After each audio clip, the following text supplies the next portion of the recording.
নৌকা এই স্বৈরাচার সরকারের কুত্তারা। এই কুত্তা যেদিন এই দেশ থেকে দূর হবে, এই দেশে শান্তির আলোকিত বাতাস ফুটে যাবে। এখন সময়টা আমরা খুব আনন্দিত, কিন্তু অল্প সময়ে তার পতন ঘটাবে। তো এটাই আমরা বাস্তবতা। ওই যে আজকে বিগত 500 বছর আগের নমরুদের এক ঘটনা, স্বৈরাচার সরকারে বাস্তবতা আমরা প্রমাণ করাইলাম। এটা দেখলাম, এটা করলাম, কিন্তু আমরা তো খায়া না খায়া আমরা মাঠে নামলাম। মাঠে নামার পরে কী করলাম, ছাত্রদের, আমাদের ছেলেদের সাথে এই 3 আগস্ট থেকে 28শে আগস্ট আমরা আন্দোলন করে দিলাম। স্বাধীনতা পাইলাম 5 আগস্ট। 5 আগস্ট দেশ স্বাধীনতার পতাকা আমরা হাতে নিলাম। হাতে নেওয়ার পরে আমরা 28শে আগস্ট, 25শে আগস্টে আমাদেরকে সময় দিল যে অটো রিক্সা চলবে না মামা, আপনার রিক্সাটা, আপনার পায়ের রিক্সাটা ব্রিটিশ আমলের তৈরি। ওইখানে এই রিক্সাটাকে নাম দেওয়া হয়েছে যে এটা আমার বাবার রিক্সা, এটা আমার বাংলা মা, বাংলা বাংলা রিক্সা। বাংলা অর্থ কি? বাংলা মাতৃভাষা, মাটিও আমার মা, এবং কি যাত্রী এবং কর্ম আমার সংস্থা। কর্ম হলো গিয়ে ধর্ম রক্ষার বাড়াবার। আমরা সাধারণ মানুষ যারাই পার্ট টাইম আমরা সংসার চলতে গিয়ে আমরা থেকে যাই, তো আমরা কি করি, আমরা একটা কর্মতে হাত দিই।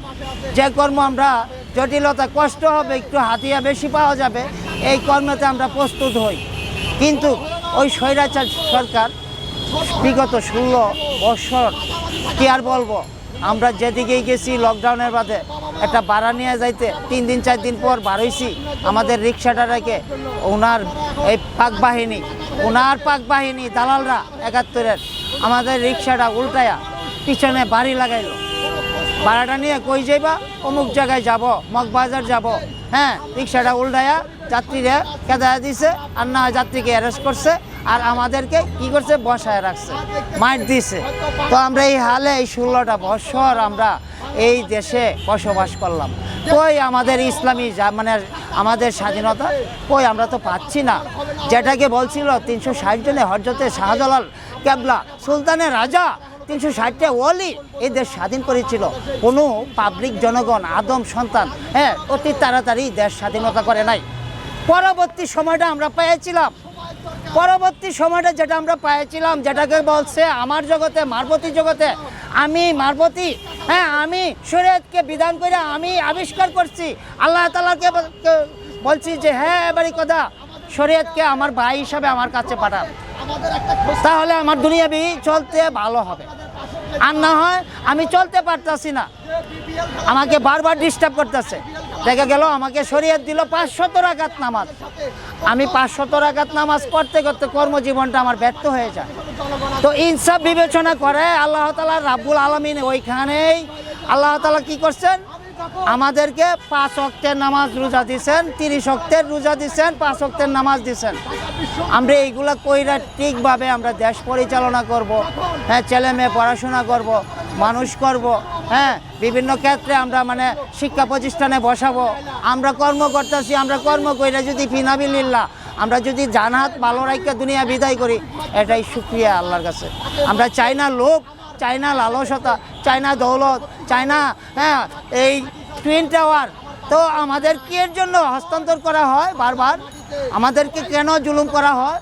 আমরা যে 28শে আগস্ট যে ডক্টর ইউনূস সহ আমার ভাই, এই শরীফ, আমার ভাই মিজান, আমার ভাই মিনু, আমার ভাই গ্যাসু, আমার ভাই এই যে ওই ছাত্র সহসভাপতি, উনি নিজে মানে কি বললো, 28শে আগস্ট থেকে একদম টোটাল অটো বন্ধ হয়ে যাবে।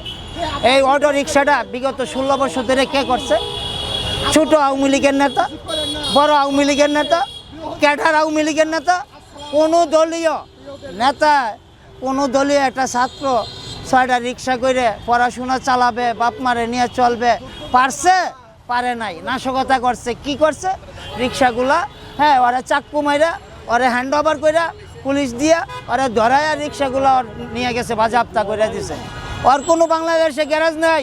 আমি চ্যালেঞ্জ করি, আমি পায়ের রিক্সাওয়ালা, আমি ক্ষুদ্র জ্ঞানে, আমি সাধারণ ছোটো মানুষ, আমি ছোটোভাবে বলি, বাংলাদেশে পার ডে সব জায়গায় আমি বলতে পারি কোনো ব্যক্তি কোনো স্বাধীনতা পাবে হ্যাঁ বেলাইনের মানে কোনো একটাই রাজাকার এলোকে কি রিক্সার গ্যারাজের মালিক কে আওয়ামী লীগ কে নৌকা কে এই স্বৈরাচার সরকারের কুত্তারা। এই কুত্তা যেদিন এই দেশ থেকে দূর হবে এই দেশে শান্তির আলোকিত বাতাস ফুটে যাবে। এখন সময়টা আমরা খুব আনন্দিত। কেন আনন্দিত? আমরা যেখানে মন চাই যেটা মন চাই এটাই আমরা করতে পারতেছি সাধারণ ছুটি হিসাবে। আমাদেরকে জুলুম করে না পুলিশে, আমাদেরকে মিডিয়ারে জুলুম করে না। কেন?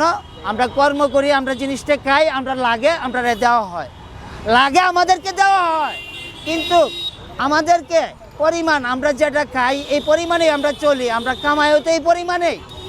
কিন্তু আমাদেরকে যদি এই বিভিন্ন ইয়াতে যদি আমাদেরকে নিয়ে জমা করে আমাদেরকে পুট আপ করে বলে যে তুই এই অপরাধটা করছস কিন্তু এটা মান্য নেওয়ার মতন না, এরকম কইরা গেছে। এইরকম বিগত 16 বছর করছে এবং আমার গায়ে প্রমাণ আছে। আমার রিক্সার ড্রাইভারের এই আহ্বায়ক কমিটি ঢাকা মেট্রোপলিটন, আমার একটা সমিতি আছে, কেন্দ্রীয় কমিটিতে নাম আছে এবং কেন্দ্রীয় কমিটিতে এই সমিতির কাগজগুলো জমা আছে। কোথায়? আমরা তো পাইলাম না, আমরা পাইলাম না। আমার নাম রফিকুল ইসলাম রফিক।